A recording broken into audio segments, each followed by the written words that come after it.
Hello, city boys born and raised in South Detroit. Fantasy cities, working title, are a fantasy staple, working title. They are the perfect vehicle for conveying the social workings of a fantasy world, how the different kinds of people and not people of your world mingle or refuse to mingle. It's where governments and big picture players are located. Cities are exciting. So why are they rarely ever actually fun to spend any length of time in when you're playing D&D? Well, I'm Antonio D'Amico, this is Pointy, and we're gonna answer that question and make sure you come out of this video knowing how to make cities that people will actually like to play in this brand new world building episode of Tip of the Hat, City Edition. Okay, let me get this out of the way first. There's a clear reason why the fantasy city, working title, is such a staple in fantasy media. Cities are cool.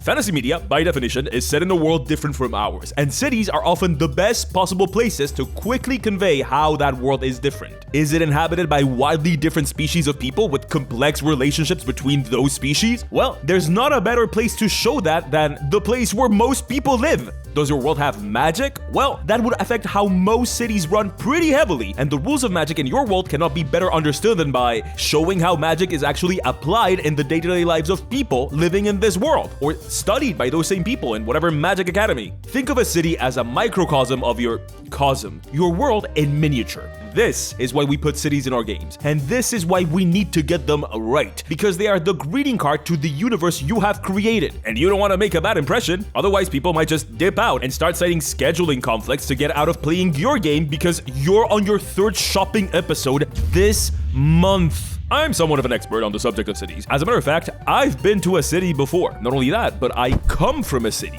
But most importantly, the very first long-form campaign I ever ran in D&D was set entirely within a city. And I've featured fantasy cities, working title, in basically every single game since. What can I say? I'm a city boy at heart. Country mouse rising though. So knowing that, why are they often that,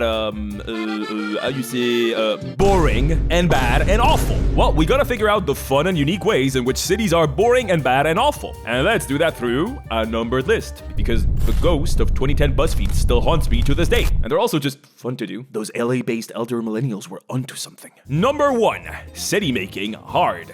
City making hard. So true. I'm literally always saying this. But for real, I think that after making an entire world, making a city is up there with the hardest things you can take on as a DM. If you do it wrong, that is. We'll get to it. The pitfalls of making a city are very similar to the ones present in basically every world building task. Instead of building for the game you're playing, you build for a travel agency that doesn't exist. You think of a city from a place of realism, not from a place of what will my players actually be able to do here or want to do here. And so you start with, its waste disposal system, relative strength of its agrarian economy, and seats for all the branches of government in a campaign where 99% of the playtime is spent beating up monsters. Because you're building a real city, as in asking yourself questions that do not matter for the game you're running in order to make the city feel realistic, you have, sextupled your world building workload, and congrats, you just purchased a non-refundable ticket to Burnout City, population U the moment you actually need to put anything to paper. Number 2, speedrunning boring at 60 yawns per second. I think that a lot of DMs just feel like they have to have cities in their campaigns, but do not actually want to.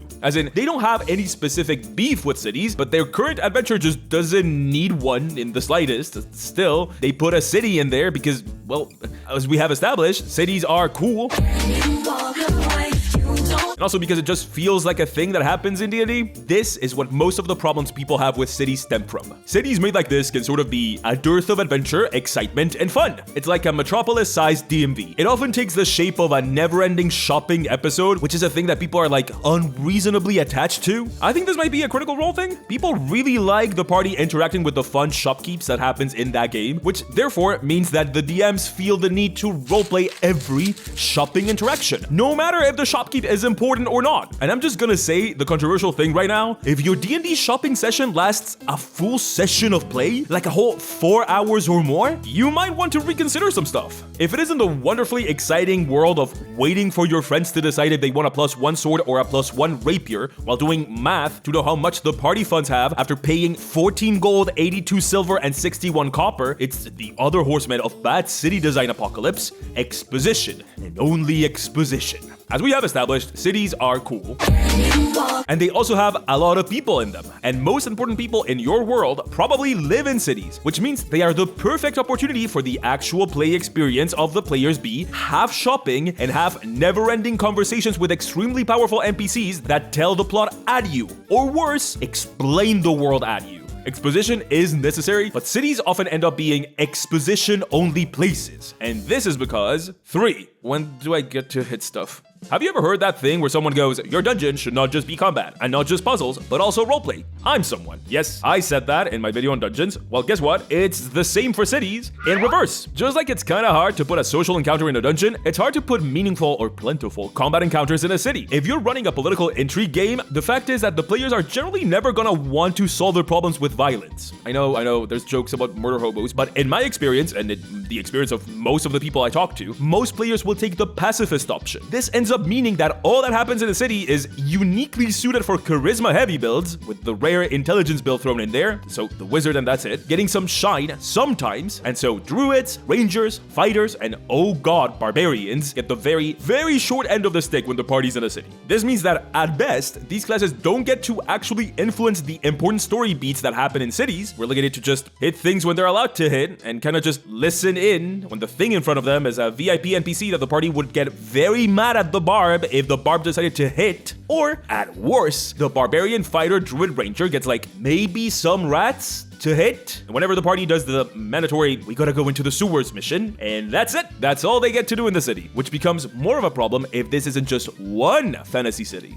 Number 4. Now do it again. Little known fact, but fantasy countries' working titles often have more than one fantasy city's working titles. This means that, contrary to the very similar problem that building an entire setting has, you have to do this potentially more than once, more than twice, more than thrice, more than I don't know the word for 4 times. If you decide that you need 4 cities in your setting that your players will visit, you will have to go through all the work of building them every time, which means that if you do it wrong, you're more and more likely to burn out doing it or commit the same mistakes you made when you just were making the first one. You could commit those mistakes quatrice. 5. Bonus number. Store-bought is fine. You know, if all of this city making is scary or overwhelming, there are ready-made cities for you out there. Cities with whole stories and campaigns built around them. Like, what about a city with this sort of dark urban investigation vibe? It's gonna have that nice dark fantasy vibe, with factions fighting against each other that you can side with or against, like cultists of light versus spooky vampires of darkness, that sort of thing. I mean, making that on your own sure is a whole lot, but maybe someone out there has made that.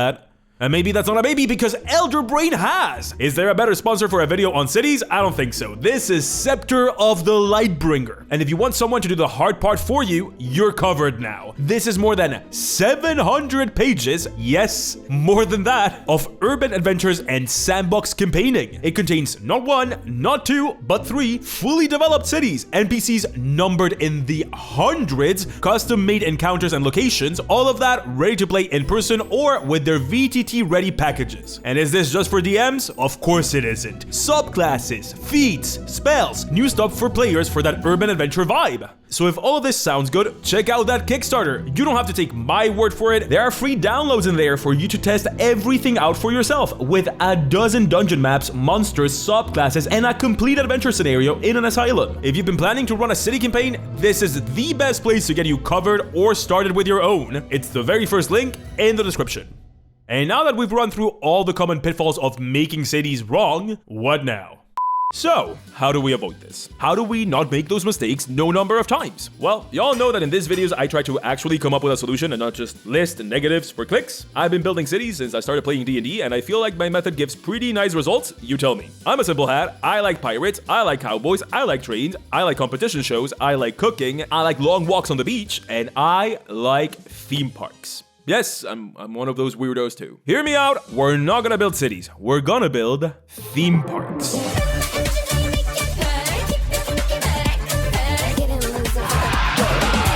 And when we're done playing Roller Coaster Tycoon, we're just gonna tell the players that it's a city. Don't worry, they're not gonna notice, it's fine. Why? Because I'm advocating here for gameplay first city building. You'll see. I divided my method in 3 principles of design because I felt like it. Oh, God, wait, that's another numbered list. Oh, I can have that guy say it for me. Human familiar! Human familiar! I'm sick today, so Everyone be nice to me. I hate it when he makes me say number A. Number A, theme parks are themed. Did you guys know? Fun fact. Okay, seriously, what do I mean by this? I know that theme is my favorite word, and I say it approximately 3 times per second in each video, but it's never been more important than now. Making your cities highly themed will solve a bunch of the problems we have already outlined. Theming something can be tricky at the beginning, so here is a surefire way to pick a theme that works with our theme park building method for cities. Pick a theme, and then replace the X with that theme in the following sentence. City name, the city of X. As in, Candela, the city of light. Yulul, the city of night. St. Lawrence, the city of fire. Sigil, the city of doors. Sigil, the city of knowing what words sound like. No theme is too simple. Your theme can be a boring element. As a matter of fact, going simple might stop you from going, the theme of my city is promises or revenge, which will not help you here. We're going for a theme that has a clear visual component to it. You can't really visually theme a city around the theme of revenge. I'm sure that someone in the comments will try, and saying something like knives doesn't mean revenge. No! But anyway, you can let go of the city of X structure once you're comfortable with the idea of theming, but it's a good start. So why? Why are we picking a theme? Well, you might not think so, but picking a visual theme will help us avoid basically every problem that we outlined above. Let me show you how. We're gonna use this theme in every step going forward. That's why it's number A. The theme will help us come up with like general culture and look of the city. If our theme is light, maybe our city structure around a massive lighthouse at its center. And maybe depending on what section of the city is being lit by the lighthouse at any given point of the day, that's where that section is most active. That's fun. If our theme is temperature, which is a weird visual theme, but I think that you can do something with it, maybe the city is set at one of the poles of this planet, and heat in that city is an extremely important resource. So maybe that city is built around a set of ever-burning flames, maybe, and the rich get to live close to those flames while the poor live further away and freeze to death. Fantasy! If our theme is night, maybe the city is plunged in constant night, and there's a hot boy wizard segwaying around. Keyword here, don't go into much detail, not more than what I did now. Remember, we're doing gameplay first. Why? Because you gotta leave enough space for the most important part of this method, and of any theme park. Number B, theme parks have rides. Did you guys know this one too? Wow. You guys are like really smart. Okay, so as I said about 1,000 times, my design philosophy for TTRPGs is gameplay forward. As in, I design them with the actual game experience in mind first, and any lore, questions, whatever comes second. Which I think is a rarity for most DMs and most TTRPG books. And I think it shouldn't be a rarity. And I'm gonna prove it now, or try. In an amusement park, you can spend some time drinking in the atmosphere, but most of the time, you're gonna go experience rides, or vlog about overpriced food in the shape of a rat to your somehow 7 million followers. I swear I'm not bitter. So in our dastardly evil scheme to pass theme parks as cities to our players, we're gonna fill our cities with rides, which is what the players can actually do in this city. Now, I can already tell some people will think this, so let me say it clearly. Rides are not shops. Stop it with the shops. Stop it. Get some help. Unless the shop is an experience, unless the shop is akin to an amusement ride, unless the shop has an important NPC in it that the players need to meet, stop it with the shops. Enough. Give the shops to me. Give the shops back to me. Come on. Come on. Just hand over a sheet of paper to your players with the items available and their cost, and let them do that outside of the game. And if they want to haggle, you can say no. It's fine. Do you haggle a lot in your day-to-day life? I would guess not. Bargain hunting is not the exciting part of being in a city. Unless bargain hunting involves finding the secret password to get into the speakeasy shop where the good stuff is located. That's the difference between a ride and a shop. So if shops are not rides, what are rides? Well, there's something that leads to an adventure in your city. If the players can go to the Colosseum of the city to win and get noticed by the ruler of the city for whatever reason, the Colosseum is a ride. If the players can put on a play so that the evil Baroness can come see it because she's obsessed with opera, and meanwhile, while they do that, the rogue is infiltrating her manor now that she's not there to steal the Declaration of Independence, that's a ride. If the players have to commit 3 crimes against the church so that the resistance/thieves guild that is fighting the church trusts them, that's a ride. We're gonna fill our theme parks with these rides. And this is gonna change the city experience for all of your players completely. My nose is so stuffy. Don't look at me. Okay, so how do we pick these? How do we make them happen? How do we come up with them? Well, that's when our theme from number A becomes really useful to have. If they are in Candela, the city of lights, maybe the party has to find a way to darken a street for enough time so that a door made of shadow can coalesce into shape and they can cross it to go somewhere. Maybe it leads to the Twilight Emporium, the only place where the MacGuffin is sold. If they are in Yulul, the city of night, maybe the party needs to dance in the Midnight Ball, a magic dance that happens every night at midnight in the city of night. Maybe the people that go to the ball have a chance of becoming infected with night itself, and this gives you sunlight sensitivity, so you have to dance the midnight dance every night. And the party needs to find one of these people because they have information that no one else has, because they have become immortal dancers in this magic ball. So they have to talk to that guy while making sure that they do not become infected themselves. Have you said your goodbyes to the light? If they're in St. Lawrence, the city of fire, they may have received a message from the Prometheus group, which is like the resistance of the city. The poorer districts of this city have been denied the warmth of the fires that warms the upper echelons of society in St. Lawrence. And the party's mission is to bring some of that ever-burning fire with them into the poorer districts. And that's the plan to kickstart a revolution in St. Lawrence. See why theme was so important? All of these rides are really cool, but they're all really cool because they're themed to the city. And yes, a ride could be a dungeon. Put a whole dungeon in a city. Live a little. And this is a good time as any to mention this. I see this as a complaint to cities all the time. Rides in your city should appeal to your players. You're making them from the ground up, so think about who's playing this and cater to them. My rule of thumb is that every player needs to have at least one ride that appeals to them, and if one of them is getting 7 and the others are getting 1, change that. A good way to get the barbarian or the fighter or the druid, ranger, all those problematic classes that don't do well in cities to actually become engaged in the city is to make rides that appeal directly to them. And most importantly, their skill sets. The barbarian and the fighter don't have to worry about combat not being the best option in the Colosseum ride, where everyone has to fight because it's a tournament arc. This is just the me psyop to get you to put more tournament arcs in your games because I love them so much. The ranger and the druid might fare better if they have to like explore the abandoned ruins of the Undercity or go into the Garden of Roses of the King to find a magical rose that can cure a friend of theirs, whatever. Do something to appeal to their skill sets. Not everything has to be political intrigue. Think of the players that play dumb characters or socially awkward players or the goblins and the gremlins and the wild children. Those people need to be catered to as well, and you can cater to them in a city too. Okay, so we have our theme, we have our rides, we're almost ready to open our theme park and lie to our players and tell them it's a city. We need one last number. Number C. Theme parks are for fun. Wait, you guys knew this one as well? Wow, man. Crazy. Okay, controversial advice time now. I want you to delete every single piece of advice you've ever heard about verisimilitude. No thoughts.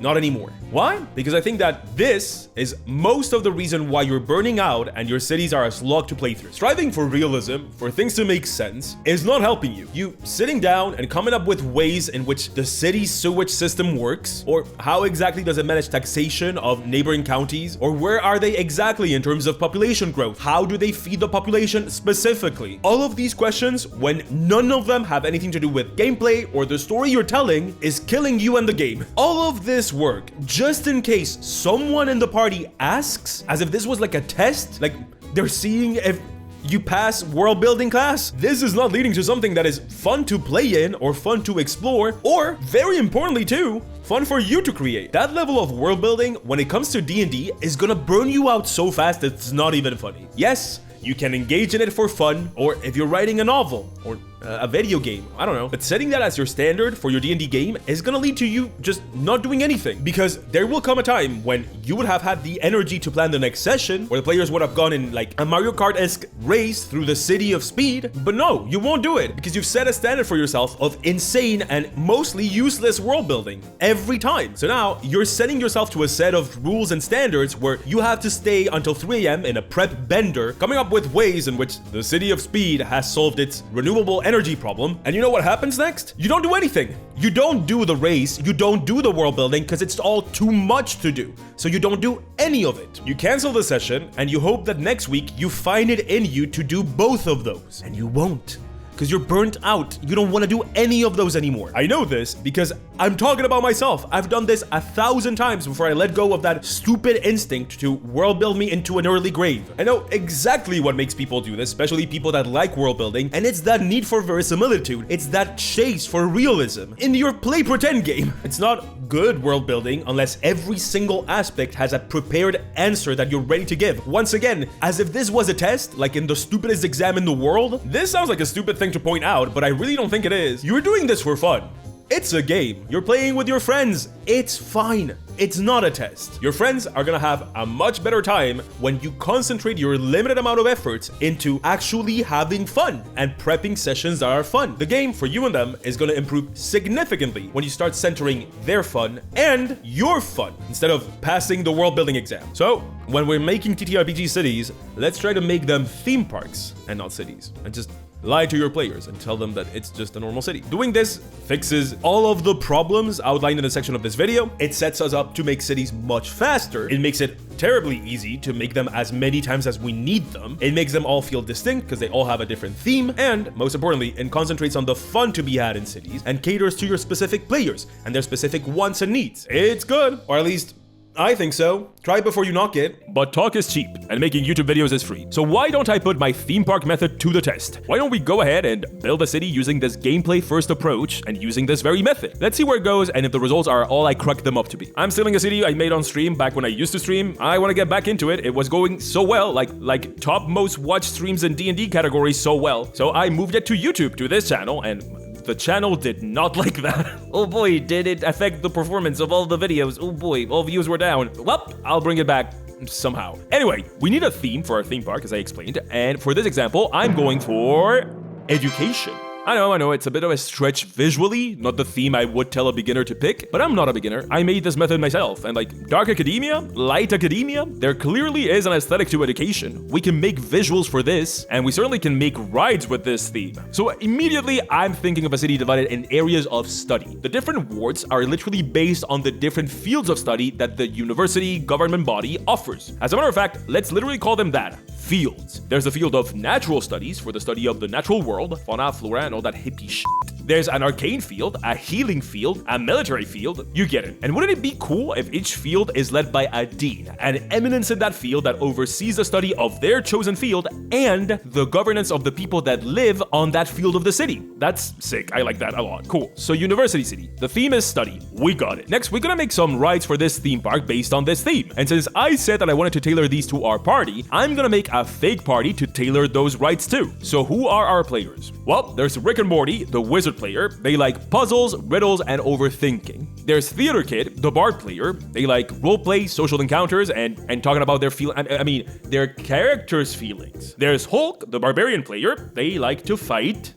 That's it. And finally, there's Ebony Darkness Dementia Ravenway, who is our rogue player, and they like AMV set to Linkin Park, feeling cool, describing their character doing cool things like jumping off of roofs and generally performing fantasy parkour and leaning against the wall while holding their crossbow. Got that. Those are the people we're gonna cater to. F to us, I guess. Why did I make them all so different from one another? Would this party be actually good to play with when they all want diametrically opposed things? Nope. But I want to show you that you can make my little system work for anyone. So let's go at that on hard mode. And by I want to show you, I mean the human familiar. Yes, the guy. Human familiar. I'm still sick. Also, look. GDD merch. Link in the description. Go grab it below. Not sponsored, by the way. We're just friends. See? It says on the t-shirt. Oh, it's kind of covered by the mic. That's how you can tell it's not sponsored, because I'm doing a bad job at it. But the link is below. First up, what if we give them a big goal that they want to accomplish in the city so that then we can make rides that are interconnected with one another in the purpose of accomplishing this goal? You know, to make it harder for me. Okay, what if they have to convince the city to do something for them? It doesn't matter what. In order for the city to decide to do anything, a majority of the eminences that lead those fields of study need to decide to vote on that thing, the thing that the party wants them to do. Our players want this help, so they have to convince more than half of these eminences to vote yes on helping those clowns. A tall order. Okay, so what if to convince the eminence of military tactics to help the party, they have to help that eminence first? Let's say that this military eminence is also in charge of the city guards, and the city guards have been having some problems with a criminal organization that operates within this city. They destroy property, they steal resources, and they don't go to bed on time, and they don't eat their vegetables. And they are armed to the bones. If the party deals with the criminal leader, then the eminence of military will vote yes on whatever the party wants him to vote yes on. And he will also add a hefty sum for every other high-ranking member of this criminal organization that the party brings down, so the party can make some extra money. You know what that is? Big dumb combat for the people that like combat and always complain that there's not enough combat in the city. See, you can put it in. I don't like how I said that. For the people that always complain that you can never fit it in.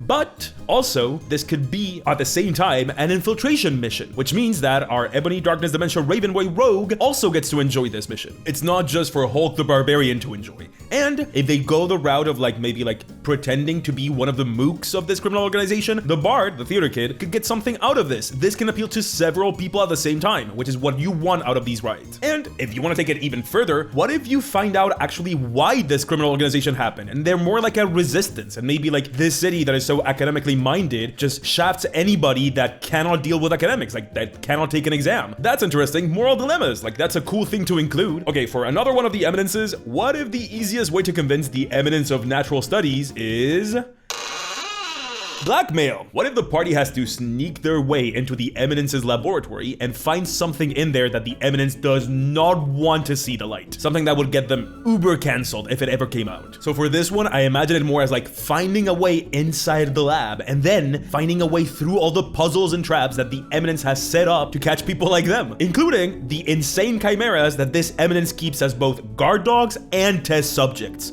That's cool. The puzzles are here for the Rick and Morty wizard, the traps are here for the rogue, and for the wizard again, all the times that they get to roll investigation or arcana or nature to find out what the lab is about. Whereas the fights against the chimeras are there to make the Hulk Barbarian very, very happy. See, once again, it's easy to make a ride that caters to several players at the same time. But what about our theater kid? What about the bard? Well, I left him for last just because I think you don't need my help to find an adventure for a bard, but let's make one just for fun. What about a bard's natural terrain? A ball. The eminence of social studies, a ruthless Machiavellian manipulator, is throwing a party, and the party is invited to the party. And this is the perfect opportunity for the bard to convince the eminence to back them up on the vote with the bard's persuasion skill, or whatever the bard feels like doing. Turns out, this eminence is completely down to help the party, provided the party helps them out in turn. See, there's another eminence that always votes against whatever the eminence of social studies is voting for, every single time. And that one is the eminence of healing. And it would be a shame if the eminence of healing disappeared. Oh, Ginny, don't look. They're gonna kill the eminence of healing. She wants to kill him too. I knew it. Now, the party has a hard moral choice in front of them, and the bard can roleplay about how hard the moral choice is, or whatever. Either they carry out the hit job and kill the eminence of healing and assure the vote of the eminence of social studies, or maybe they do a little bit of a double agent thing. Maybe the party decides to actually help the eminence of healing and make them aware that there's a plot against them. And now, during this ball of masks, the bard needs to gather enough evidence during the ball against the eminence of social studies, proving that they were planning a coup. They were planning to kill another eminence and present that evidence during the vote. The conclusion of this whole adventure, the bard can make this speech about how this eminence of social studies is not who they seem, and I can tell you that player, the bard player, the player that is the roleplay focused player, is gonna love that. Whatever it is, whether they carry out this assassination plot against the eminence of healing or unmask the evil eminence of social studies during the most important part of the adventure, the bard is gonna be happy. And this means that the Ball of Masks is a ride that caters to the bard, which score, success, we did it. Everyone gets a ride. Friends. And there you go. We have our city. We are making it gameplay first, and we're focusing on what the party does there. We can add as many more rides as we want. It all depends on how long you would like your players to stay in that city. Of course, you have to come up with your own rides and your own themes. It's kind of hard to get started already, but all that work? Oh boy, have fun. Wait, what's that?